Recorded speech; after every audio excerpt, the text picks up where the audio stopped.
On June 17, 1972, a crime was committed in Washington, D.C. that would permanently impact the scope of American politics.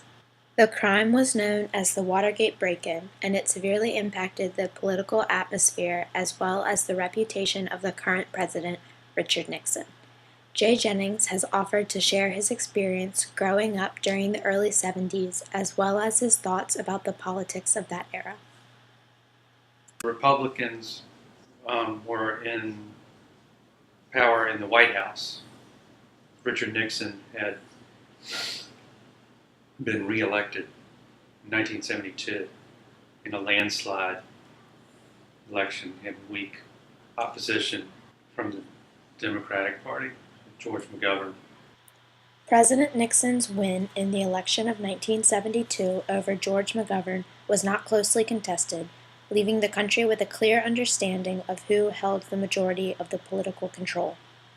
My impression was that the Republicans were in power. Power is not always a benefit, however, and that was revealed during the campaigning prior to the election. An unfortunate incident occurred that put the honesty and legitimacy of President Nixon in question. Early on the morning of June 17th, 5 men were caught breaking into the Watergate complex located in the nation's capital, a building that housed the headquarters of the Democratic National Convention. It was not the first news of it was not significant, and because the connections had not been made all the way back to the White House. It was seen as a third-rate burglary. These connections back to the presidency included 2 notable members of Nixon's administration. James McCord, Jr., one of the 5 burglars, was also the security chief of the Committee to Re-elect the President, and G. Gordon Liddy, an alleged conspirator of the break-in, was working on the council of the committee as well. These details were not discovered until 2 reporters, Bob Woodward and Carl Bernstein, were leaked information accusing the Nixon administration of being involved with the Watergate break-ins. Because this was not publicly known knowledge, it was clear that a political cover-up had been put in place, which piqued the interest of the national media. As the public began to learn more about Nixon's possible involvement, many people's opinions of the president quickly changed. We certainly didn't want to believe that Nixon, as our president, was culpable. Dirty politics. Dirty politics was unfortunately more prevalent than the nation realized, and this was brought to light through the discovery of the cover-up that Nixon's administration was leading. The information that the media uncovered led to increasing evidence that Nixon may have been somewhat involved, which worsened as the court trials for the burglary began shortly after Nixon's second inauguration. The climax of the Watergate hearings was when the federal courts learned that Nixon had recorded many conversations in the Oval Office. The lead prosecutor, Archibald Cox, immediately subpoenaed the tapes as part of the investigation. Nixon refused to turn them in, citing executive privilege, but his refusal to comply was an indication that he was involved in a cover-up scheme. Nixon's anger over the subpoena was made clear when he ordered his Attorney General, Elliot Richardson, to fire Cox.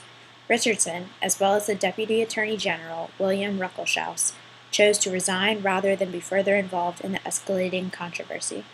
The tapes eventually made their way to the federal court, but the most recent proceeding earned the infamous nickname the Saturday Night Massacre and scarred what remained of Nixon's political reputation.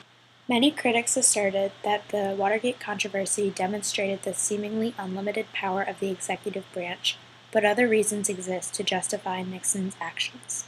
Do you think it was an event that spoke to, having too much power in the executive branch? No, I think it was more a manifestation of Nixon's own insecurity, that he would go to such lengths to destroy his enemies, his political enemies. When, as the election showed, he won in a landslide, so it wasn't necessary. It was not necessary. As the evidence mounted against Nixon and his administration while they tried to maintain a clean political record, it was clear that Congress was preparing to impeach the president. The House of Representatives Judiciary Committee passed 3 articles of impeachment against President Nixon. He resigned from office on August 9, 1974, and named Vice President Gerald Ford as the new President of the United States. Soon after taking office, President Ford announced that he would fully pardon any crimes that Nixon had committed while in office. This decision was extremely controversial for Americans. That's interesting because that was another divisive moment in American history, and that those people who opposed Nixon and were glad that he resigned still felt like justice had not been fully carried out, and they wanted to see the trials continue. Ford's decision affected both his reputation as well as the political atmosphere in America for the remainder of his term.